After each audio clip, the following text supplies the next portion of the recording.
জীবনটা ছেলে খেলা না শুভ। তুই যা ভাবছিস তা তো আর কিছুতেই সম্ভব না। তুই কেন নিজের জীবনটা নষ্ট করছিস বলতো? রুনাকে একটা সুযোগ দিয়ে দেখ না।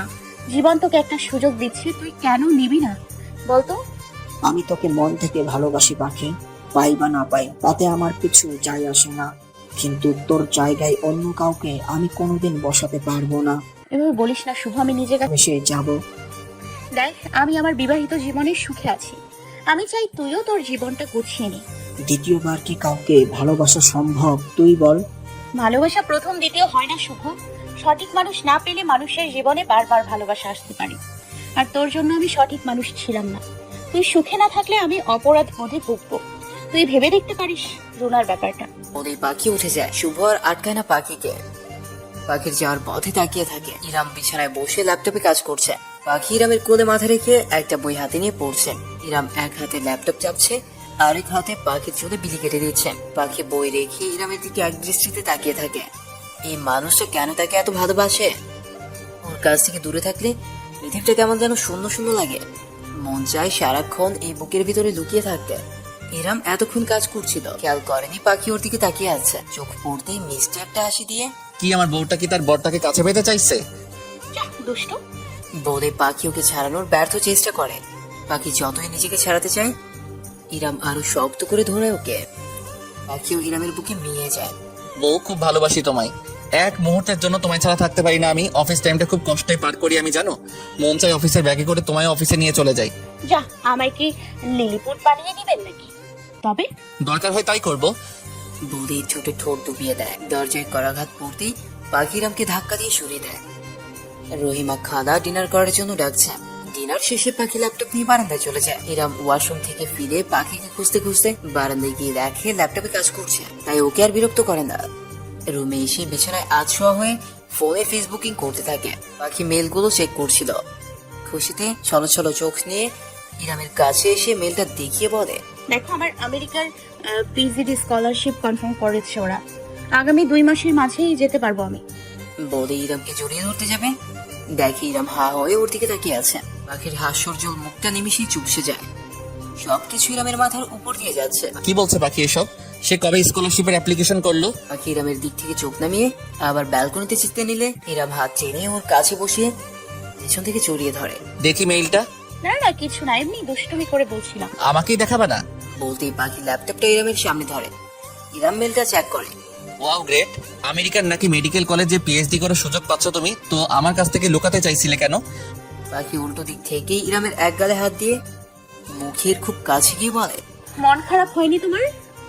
ইরাম বুকের মাঝে পাহাড় সমান কষ্ট লুকিয়ে পাখির কপালে কিস করে বলে, এটা কি মন খারাপ করার মতো নিউজ পাগলি যে আমি মন খারাপ করব? এমন সুযোগ কি পাওয়া চারটেখানি কথা? আমার বউয়ের সাকসেস আমি মন খারাপ করব? পাখিকে শক্ত করে জড়িয়ে ধরেছে, এমন ভাবে আস্তে পৃষ্ঠে ধরেছে যেন ছেড়ে দিলেই পাখি হারিয়ে যাবে। পাখিও বুঝতে পেরে ইরামকে শক্ত করে জড়িয়ে ধরে। আমি যাব না, জানো। দেশেই পিএইচডি করে নিব। আর ঢাকা মেডিকেল কলেজে ঢাকা মেডিকেল কলেজে হয়ে গেলে তো কথাই নেই। আমার কষ্ট হবে ভেবে বলছো? আমার বউ আমেরিকাতে পিএইচডি করবে, আমি আর কিছু শুনতে চাই না। পাখির ঠোঁটের কোণে হাসি ফুটে ওঠে। আমি তো তোমার এই হাসিটাই দেখতে চেয়েছিলাম। আমার যতই কষ্ট হোক তোমার উন্নতিতে আমি বাধা হয়ে দাঁড়াবো না। আমাকে খুশি করার জন্য তুমি বলছো, আমি জানি। তোমার যে কতটা কষ্ট হচ্ছে তা আমি খুব ভালো করেই বুঝতে পারছি। আমি যাব না। আচ্ছা বাকি, তুমি তো আমায় জানাওনি তুমি স্কলারশিপের অ্যাপ্লাই করেছো। ওটা তো তোমার আর নীলার ব্যাপারটা জানার পর করেছিলাম। তখন তো তোমার থেকে দূরে যাওয়ার একটা পথই আমার সামনে খোলা মনে হয়েছিল আমার। আর আমি বুঝিনি এত সহজে যে হয়ে যাবে। আমার বউটা যে সুপার ট্যালেন্টেড, স্কলারশিপ তো হওয়ারই ছিল। শোনো না, আমি দেশেই ট্রাই করব কোথাও পিএইচডির জন্য। যাব না আমি আমেরিকা। অসম্ভব। তুমি যাবে যাবে যাবে, এটাই ফাইনাল। আর আমাকে নিয়ে একদম ভেবো না, একটা বছর দেখতে দেখতে কেটে যাবে। আর তুমি কি ভেবেছো আমি তোমায় ছাড়া থাকতে পারবো না? দেখোই না তুমি একবার গিয়ে আমি তোমায় ছাড়া থাকতে পারি কিনা। কি আমার ছাড়া থাকতে পারবে তুমি? তুমি জানো এখনো তোমার বর এই পিছে কত মেয়ে লাইন দিয়ে আছে? এক এক দিন এক একটার সাথে লাইন মারতে মারতে কেটে যাবে। পাখি এবার হিতাহিত জ্ঞান ভুলে ইরামের বুকে ছোট ছোট কিল মারতে মারতে বলে, কি কি বললি তুই? লাইন মারবি? তাও আবার এক এক দিন এক একজনের সাথে? খুন করে ফেলবো তোকে আমি। তোকে খুন করে নিজেও মরে যাবো। আর আমি কোথাও যাচ্ছি না, না না, কোথাও না, বুঝেছিস? রাম হাসতে হাসতে লুটুপুটি খাওয়ার অবস্থা। ইরামের হাসি দেখে পাখির রাগ বেড়ে গেল। হুট করে রাগের চোটে কান্না করে দিল। ইরাম পাখিকে বুকে ছড়িয়ে নিয়ে বলে, আমার সোনা বউটা কাঁদলে আমার মোটেও ভালো লাগে না, জানো না? আমি তো এমনি এমনি বলেছি সোনা। তুই অনেক খারাপ, অনেক বেশি খারাপ। আরে পাগলি, আমার পুরোটা জোরে একজনেরই বাস। তুমি ছাড়া অন্য কারো কথা আমি কল্পনাও করতে পারি না, জানো? তুমি ছাড়া আমার কত কষ্ট হবে জানো? তবু আমি বুকে পাথর চাপা দিয়ে তোমার ফিউচারের কথা ভেবে রাজি হয়েছি। আর আমার বউটা আমেরিকাতেই পিজিটি করবে। তুমি জানো এটা আমার জন্য কতটা গর্বে? সত্যি বলছো? সত্যি সত্যি সত্যি, একদম 3 সত্যি করে বলছি। এর মাঝে পাখির এমবিবিএস ফাইনাল পরীক্ষা শেষ। সে মোটেও আমেরিকা যেতে রাজি হচ্ছিল না। ইরাম জোরাজোরি করাতেই আর পেরে ওঠেনি। ইরামই সব কাগজপত্র গোছগাছ করে দিয়েছে। মানুষ এমন সুযোগ পায় না, আর পাখি তা পেয়েছে। ইরাম শুধু তার জন্যই পাখির এত বড় সুযোগ হাতছাড়া করতে দিতে পারবে না। মনকে বারবার বুঝিয়েছে, একটা বছরই তো, তা দেখতে দেখতেই চলে যাবে। আরমান সাহেব, মমতাজ বেগম ও ইরাম পাখিকে তাই বুঝিয়েছে, কিন্তু পাখি যেতে রাজি ছিল না। তখন ইরাম মাহবুবুর রহমানকে দিয়ে পাখিকে বোঝায়। সবার সব কথা এত জোরাজোরিতে শেষ পর্যন্ত পাখি রাজি হয়ে যায়। ইরাম তো বলছে সে তাকে ছাড়া থাকতে পারবে, কিন্তু পাখি পাখি কি করে থাকবে ইরামকে ছাড়া? ওকে ছাড়া তো এক মুহূর্ত কল্পনা করতে পারে না সে। ওসব ভাবতেই দম বন্ধ হয়ে আসে পাখির। তারপরেও নিজের স্বপ্ন পূরণের জন্য সে রাজি হয়ে যায়। আর একটা বছরই তো, তা দেখতে দেখতেই কেটে যাবে। অবশেষে সেদিনটা এসে গেল। আজ পাখির ফ্লাইট রাত 9টায় ফ্লাইট। আজ সকালে পাখির মা, বাবা, 2 ভাই আর ভাবি সবাই এসেছে। আর আফরিন, আশাও এসেছে ওদের বর নিয়ে। পাখি সারাদিন কেঁদেছে, কেঁদে চোখ মুখ ফুলিয়ে ফেলেছে। ইরাম নিজেকে শক্ত রাখার যথেষ্ট চেষ্টা করছে। তার এখন নিজেকে শক্ত রাখতেই হবে, নইলে যে পাখি ভেঙে পড়বে। কিন্তু তা তো ও কিছুতেই হতে দিবে না। তাই বারবার পাখিকে বোঝাচ্ছে এই তো মাত্র কটা দিন, তা দেখতে দেখতেই কেটে যাবে। কিন্তু পাখি তো আর অবুঝ না। 1 বছর যে খুব কম সময় না, সে তো তা জানেই। পাখি তার মায়ের বুকে মাথা রেখে কেঁদে যাচ্ছে। আম্মু, আমি কি করে থাকবো তোমাদের সবাইকে ছাড়া? এখানে তো যখন ইচ্ছে হতো চলে যেতাম দেখতে, কিন্তু ওখানে একা থাকবো কি করে পারবো আমি আম্মু? পাখির মা মাথায় হাত বুলিয়ে দিচ্ছে আর মেয়েকে বোঝাচ্ছে রাত 9টায় ফ্লাইট, তাই তারা সন্ধ্যা 6টায় বেরিয়ে পড়ে। পাখির মা বাবা যায়নি আর এয়ারপোর্টে। 2 ভাই আর ভাবি গেছেন, আর আফরিন, আশা ও তাদের বড়েরা, ওরা 2টো গাড়ি নিয়েছে। আর ইরাম পাখি একটা গাড়ি। ইরাম ড্রাইভ করছে আর পাখি পাশে বসে। সারাটা পথ পাখির হাত নিয়ে ইরামের বুকে ধরে রেখেছে। পাখি এখনো কেঁদেই যাচ্ছে। ইরাম নিজেকে স্বাভাবিকই রেখেছে, যেন পাখি 1 সপ্তাহের জন্য বেড়াতে যাচ্ছে। তারা এয়ারপোর্টে পৌঁছে যায়। ইমিগ্রেশনে ঢোকার আগে পাখি সবাইকে জড়িয়ে ধরে বিদায় নিচ্ছে। 9টায় ফ্লাইট, এখন 8টা বাজে। এখনই ইমিগ্রেশনে ঢুকে যাবে সে।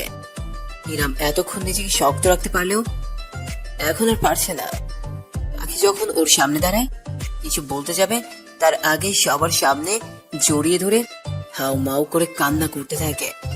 একটা ছেলে মানুষ এভাবে কাছে দেখে চারপাশে ভিড় জমে যায়। পাখি ও ইরামকে একইভাবে ধরে কান্না করতে থাকে। কেউ কোনো কথা বলছে না, কেঁদেই যাচ্ছে দুজন। এদিকে মাইকে অ্যানাউন্স করে দিয়েছে ইমিগ্রেশনে ঢোকার, কিন্তু তাদের কারো কোনো হেলদোল নেই। তাই বড় দুলা ভাই এসে ইরামের কাঁধে হাত রাখতে ইরাম পাখিকে আরো জোরে জড়িয়ে ধরে, যেন ছেড়ে দিলেই ওর প্রাণ পাখিটা উড়াল দিবে। তাই দুনিয়া উদট পাদট হয়ে গেল, সে আজ পাখিকে ছাড়বে না। এতক্ষণে লোকেরা তাদের কাণ্ড কারখানা দেখে কানা ঘোষা শুরু করে দিয়েছে। কত মানুষ তো বলাবলি করছে, কতটা ভালোবাসা একে অপরের মাঝে। এয়ার হোস্টেসরাও এতক্ষণে চলে যাচ্ছে, আর ওদের দেখে এক পদক চেয়ে যাচ্ছে ওদের দিকে। না, এখন আর দেরি করলে বেশি দেরি হয়ে যাবে।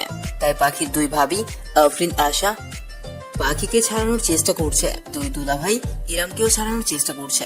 এদিকে বারবার অ্যানাউন্সমেন্টটা বেজে চলছে। ইরাম হুশ ফিরে পেয়ে হঠাৎই পাখিকে ছেড়ে দেয়। পাখি এখনো ধরেই আছে। আপা ওকে নিয়ে যা বলেই অনেক কষ্টে নিজেকে ছাড়িয়ে ওখান থেকে বেরিয়ে যায়, আর পেছন ফিরে তাকায়নি। পাখি কান্না করতে করতেই ওখানেই ধপ করে বসে পড়ে। কান্না থামিয়ে যখন চারদিকে চোখ বোলায়, তখন ইরাম কোথাও নেই। সে শুধু দুলাভাইয়ের দিকে ইশারায় জিজ্ঞেস করে ইরামের কথা। দুলাভাই ওই ইশারায় বলে চলে গেছে। চলে গেছে বলেই পাখি আবারও কান্নায় ভেঙে পড়ে। এদিকে ইরাম বেরিয়ে যাওয়ার সাথে সাথেই আশার বড় বেরিয়ে যায় ইরামের সাথে, যদি স্ট্রেস থেকে কিছু করে বসে। তাই এখন আর একদমই সময় নেই, আর দেরি করা সম্ভব না। তাই মিরাজ আর মাহিম পাখিকে ইমিগ্রেশনে ঢুকিয়ে দেয়। পাখি বারবার পেছন ফিরে দেখছিল, যদি আর একটিবার ইরামকে দেখতে পায়। কিন্তু না, ইরাম আর ফিরে নেই। পাখি প্ল্যানে বসেছে, আর 20 মিনিট পর প্লেন উইথড্র করবে। ইরাম এয়ারপোর্টের সামনে বুকে 2 হাত গুজে গাড়িতে হেলান দিয়ে দাঁড়িয়ে আছে। সবাই তার পাশেই। সবাই এবার ফেরার কথা বলছে। ইরামের এক কথা, পাখির ফ্লাইট উইথড্র করার পর সে যাবে। তারা যেন চলে যায়, কিন্তু তারা কেউ এই অবস্থায় ইরামকে রেখে যাবে না। আর এখন তো ইরামকে ড্রাইভও করতে দিবে না। ছোট দুলাভাই যাবে ওর সাথে। 9টা বাজার আর মাত্র 10 মিনিট বাকি। ইরাম এখনো ওভাবেই দাঁড়িয়ে আছে, সাথে সবাই। পাখি প্লেনে বসে আছে। ইরামকে বিডিতে থেকে লাস্ট কল দিল। কেউ কোনো কথা বলেনি। প্লেন এখনই ছেড়ে দিবে, তাই কলটা আপনা আপনি কেটে যায়। পাখি আবারও কান্নায় ভেঙে পড়ে। হঠাৎ একজন এয়ার হোস্টেজের গলার আওয়াজে মাথা তুলে তাকায়। ম্যাম, আপনি উনি না যার হাজবেন্ড জড়িয়ে ধরে খুব কাঁদছিল? পাখি ছলো ছলো চোখে ওনার দিকে তাকায়। আপনি খুব লাকি ম্যাম, দেখেই বোঝা যায় স্যার আপনাকে অনেক ভালোবাসেন। ইরাম এক হাত বুকের বাঁ পাশে দিয়ে দাঁড়িয়ে আছে। ঘড়িতে সময় ঠিক 9টা। আমেরিকান এয়ারলাইন্সের একটা বিমান উইথড্র করে। বিমানের শব্দটা যেন ইরামের বুকটা ছিন্ন ভিন্ন করে দিচ্ছে। সে শুধু মুখ দিয়ে একটা কথাই বলে, মেয়ে তুই আমারে নিঃস্ব করিলি। আর চোখ দিয়ে অজর ধারায় অশ্রু ঝরতে থাকে। পাখি চলে গেছে, একদিন পার হয়ে গেছে। ইরামকে ফোন করেই যাচ্ছে, কিন্তু ফোন তোলার নামই নেই।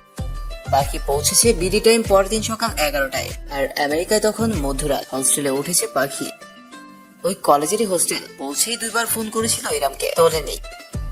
ভেবেছে হয়তো অফিসে, তাই আর ফোন করেনি। পাখিও খুব ক্লান্ত, তাই সে ফ্রেশ হয়ে কিছুক্ষণ ঘুমিয়ে নেয়।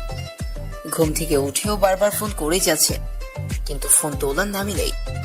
টেনশনে পাখির হাত পা অবশ হওয়ার উপক্রম। মমতাজ বেগমকে কয়েকবার ফোন করার পর উনি ফোন তোলেন। মেয়ের খোঁজ খবর নিয়ে যেন উনি কান্নাই করে দেন। পাখিও ওপাশ থেকে ফোপাচ্ছে। ইরামের কথা জিজ্ঞেস করাতে উনি বারবারই এড়িয়ে যাচ্ছেন। দেখে পাখির কেমন জানি খটকা লাগছে। কি হতো ব্যাপারটা? ইরামের কথা যেন বলতেই যাচ্ছে না। কি ব্যাপার আন্টি, তোমার ছেলের কথা কিছু বলছো না কেন? কি হয়েছে ওর, বলো না, আমার খুব টেনশন হচ্ছে। আরে কিছুই হয়নি রে পাগলি, অফিস থেকে এখনো ফিরেনি। কিন্তু আমার ফোন ধরছে না কেন? শত ব্যস্ততার মাঝেও তো সে আমার ফোন রিসিভ করার কথা। আচ্ছা ফিরলে তোকে বলবো নে। এরপর ওরা আরো কিছুক্ষণ কথা বলে লাইন কেটে দেয়। এদিকে পাখি ভাবছে, ও আসার পর থেকে ইরাম একটা ফোনও করেনি। ও ফোন করছে তাও ধরছে না। নিশ্চয় কোনো সমস্যা হয়েছে। আন্টিও আমাকে কিছু বলছে না। পাখির ইচ্ছে করছে এখনই ছুটতে চলে যেতে। এদিকে ইরাম এয়ারপোর্ট থেকে ফিরে এসে নিজের ঘরের দরজা লাগিয়ে দেয়। সাথে সাথেই 2 দুলাভাই নক করতে থাকে। ইরাম ভেতর থেকে বলে, ভয় পেও না দুলা ভাই, আমি এতটাও উইক মাইন্ডেড না। কিছু করব না, আমি একটু একা থাকতে চাই। প্লিজ ডিস্টার্ব করো না আজ রাতে আমায় আর। তাই কেউ আর ইরামকে ডাকেনি। এদিকে সকাল গড়িয়ে দুপুর হতে চলে। ইরামের ওঠার নাম নেই। সবাই ভয় পেয়ে অনেক ডাকাডাকি করেও ইরামের সারা শব্দ না পেয়ে দরজা ভাঙতে বাধ্য হয়। ইরাম বিভোর হয়ে ঘুমাচ্ছে। টেবিলের পাশেই পড়ে আছে ঘুমের ঔষধের পাতা। কারো আর বুঝতে বাকি নেই ইরাম ঘুমের ঔষধ খেয়েছে। তাড়াতাড়ি করে একজন ডাক্তারকে খবর দেওয়া হয়। উনি এসে দেখে বলে, ভয়ের তেমন কোনো কারণ নেই, হয়তো 4-5টা ঘুমের ওষুধ খেয়েছে, তাই এভাবে ঘুমোচ্ছে। ঘুমের রাস্তা কেটে গেলে ঠিক হয়ে যাবে, কিন্তু খেয়াল রাখতে হবে আর যেন ঘুমের ওষুধ না খেতে পারে, তবে দুর্বল হয়ে যাবে বেশি। আর বলছে এখন আর ডিস্টার্ব না করতে, ঘুমাতে দিতে। তাই কেউ আর তাকে ডাকেনি। সেদিন রাতে ইরাম ফিরে এসে বিছানায় শটান হয়ে শুয়ে পড়ে। তার শরীরে যেন বিন্দু মাত্র শক্তি নেই। বুকের ভেতর থেকে কেউ যেন কলিজাটা ছিঁড়ে নিয়ে গেছে। জ্বলছে, বুকের ভেতরটা খুব জ্বলছে। কেন এভাবে আমায় একা রেখে চলে গেলে পাখি? আমি কি করে পারবো তোমাকে একটা বছর না দেখে? তুমি যে আমার অভ্যাসে পরিণত হয়েছো। এই বুকে বুকে 2 চোখ বেয়ে কোত্থেকে জানি ঘুম চলে আসে। সে যে ঘুমিয়েছে আর ওঠার নামই নেই। এদিকে 3 দিন কেটে গেছে। পাখি সবাইকে ফোন করে করে অস্থির করে ফেলেছে। সে বুঝতেই পারছে ইরাম কোনো একটা অঘটন ঘটিয়েছে হয়তো, তাই সবাই তাকে এড়িয়ে যাচ্ছে। কিন্তু পাখি ফোন করলেই সবাই পাখির সাথে স্বাভাবিক থাকার চেষ্টা করছে। কিন্তু পাখি বারবার ইরামের কথাই জানতে চাইছে। শেষে আশাকে ফোন করে বলে, তোমরা কি আমায় কিছু বলবে নাকি আমি ফিরে আসবো? আর তোমরা ভালো করেই জানো আমি যখন পাখি চুপ করে আছে। আমি আজই ভাইয়ের সাথে তোমার কথা বলিয়ে দেবো। তুমি প্লিজ উল্টো কথা চিন্তা বাদ দাও। যেই কাজে গেছো সেই কাজটা প্লিজ মনোযোগ দিয়ে করো। আজ 3 দিন পর ইরাম পাখি মুখোমুখি ভিডিও কলে। ইরামকে জাগাতে সবার অনেক বেগ পেতে হয়েছে অবশ্য। ঘুম ভাঙতেও হুঁশ ফিরতে সময় লেগেছে আরো 2 থেকে 3 ঘন্টা। মাথাটা এখনো ঝিমঝিম করছে। এই মাথা ব্যথা নিয়েই ভিডিও কলের সামনে বসে আছে অপরাধী ফেস নিয়ে, আর অপোজিটে পাখি রাগী ফেস নিয়ে। কেউ কোনো কথা বলছে না। ইরাম এমন ভাবে বসে আছে যেন মাত্রই 5টা খুন করেছে। আর পাখি যদি এখন ইরামকে সামনে পেত তাহলে যেন পানি ছাড়াই গিলে খেত। অনেকক্ষণ পর পাখি বলে, জানো, একবার ভেবেছিলাম রিটার্ন টিকিট নিয়ে ফিরে যাব, কিন্তু না, ভেবে দেখলাম কোনো দিনই আর ফিরবো না। কথাটা শুনে ইরামের বুকের ভেতরটা ধক করে উঠল। এই না শোনা মরে যাব আমি। আমার কিন্তু যায় আসে না তাতে। আর কোনোদিন এমনটা হবে না, একদম সত্যি বলছি। কিভাবে বিশ্বাস করবো আমি? তুমি তোমার বরটাকে বিশ্বাস করো না সোনা? এখন আমার বর তো আর আমার নেই। 3 দিনেই পর হয়ে গেছে। আমি যে বর দেখে এসেছিলাম সে আর নেই। ও কথা বলে না আমার পাখিটা। মানছি তো আমার ভুল হয়ে গেছে, আর কখনো এমনটা হবে না। একদম লক্ষ্মী ছেলে হয়ে থাকবো আমি। তুমি কিভাবে পারলে এমনটা করতে? একটা বারও আমার কথা ভাবলে না? ইরাম ল্যাপটপের স্ক্রিনে হাত দিয়ে কেমন পাগলের মতো করছে। প্লিজ সোনা, তুমি কেঁদো না, তাহলে আমি নিজেকে ঠিক রাখতে পারবো না। আমি সত্যি সত্যি মরে যাব। তবে আমি অত দূর থেকে তোমার চোখের পানিও মুছে দিতে পারছি না। দেখো আমার এখনই কেমন পাগল পাগল লাগছে। তুমি প্লিজ একটা বার আমায় ক্ষমা করে দাও, এটাই শেষবার। প্লিজ কান্না থামাও। আমি তোমায় কষ্ট পাওয়ার আর কোনো সুযোগ দিব না সোনা, একটাবার বিশ্বাস করো আমায়। পাখি কোনো মতে কান্না থামানোর চেষ্টা করছে। তখন আমার মাথা ঠিক ছিল না সোনা, আমার ভিতরটা পুরো ফাঁকা লাগছিল। মনে হয়েছে আমি বুঝি তোমায় একবারে হারিয়ে ফেললাম। মাথা হ্যাং হয়ে গেছিল তখন, তাই এমন একটা কাজ করে ফেলেছি। ভেবেছি তুমি আমার থেকে বহু দূরে চলে গেছো। না তো, একদমই না। এই তো দেখো তুমি আমার কত কাছে, আমি তোমায় ছুতে পারছি। বলেই ল্যাপটপের স্ক্রিনে হাত রাখে। পাখিও অপর পাশ থেকে ফোনের স্ক্রিনে হাত রেখে বলে। আর কখনো এমন উল্টাপাল্টা কাজ করবা না। বলেই ওরা আরো কিছুক্ষণ কথা বলে। দিন চলে যাচ্ছে দিনের মতোই। পাখি সারাদিন ক্লাস টাস নিয়ে ব্যস্ত থাকে, তাই দিনে কথা বলতে পারে না। এদিকে পাখির ওখানে যখন দিন, তখন ইরামের খুব ইচ্ছে করে সারা রাত ভোর পাখির সাথে কথা বলতে, কিন্তু তা হয়ে ওঠে না। তখন পাখি ব্যস্ত থাকে আর পাখি রাতে ফ্রি, কিন্তু তখন ইরামের অফিস থাকে। তাই পাখি হেজিটেট করে তখন কথা বলতে, কিন্তু ইরামের এক কথা, তখনই কথা বলতে হবে। তার কাজ সে বুঝে নিবে। পাখির কাজ শুধু কথা বলা, তাই বলতে হবে। পাখিও সারাদিন ক্লান্ত হয়ে কিছুক্ষণ কথা বলেই ঘুমিয়ে যায়, কিন্তু ঘুমালেও ফোন কাটা যাবে না। ইরাম ওই ঘুমন্ত পাখিটাকেই দেখবে, তাই পাখি মোবাইলটাকে এমন ভাবে সেট করে ঘুমায় যাতে কথা বলতে বলতে ঘুমিয়ে গেলেও ইরাম তাকে দেখতে পায়। প্রথম পাখির খুব অস্বস্তি হতো, কিন্তু প্রতিনিয়ত এমনটা হওয়াতে পাখি এতে অভ্যস্ত হয়ে গেছে। এভাবেই ভিডিও কল চলতে চলতে যখন পাখির ফোনের চার্জ শেষ হয়ে যায়, তখন আপনা আপনি কল কেটে যায়। এভাবেই চলছে ওদের দিয়ে, আর বেশ ভালোই চলছে। একদিন এরা ফোন করে পাখিকে যেতে বলে ওদের এখানে। মীরারা আমেরিকায় থাকলেও পাখি আর ওরা আলাদা শহরে। গাড়িতে করে প্রায় 3.5 থেকে 4 ঘন্টা সময় লাগে। আমেরিকার 4 ঘন্টা সময় লাগা মানে দূরত্বটা অনেকে। তাই পাখি এখানে আসার পর মীরাদের ওখানে প্রায় 2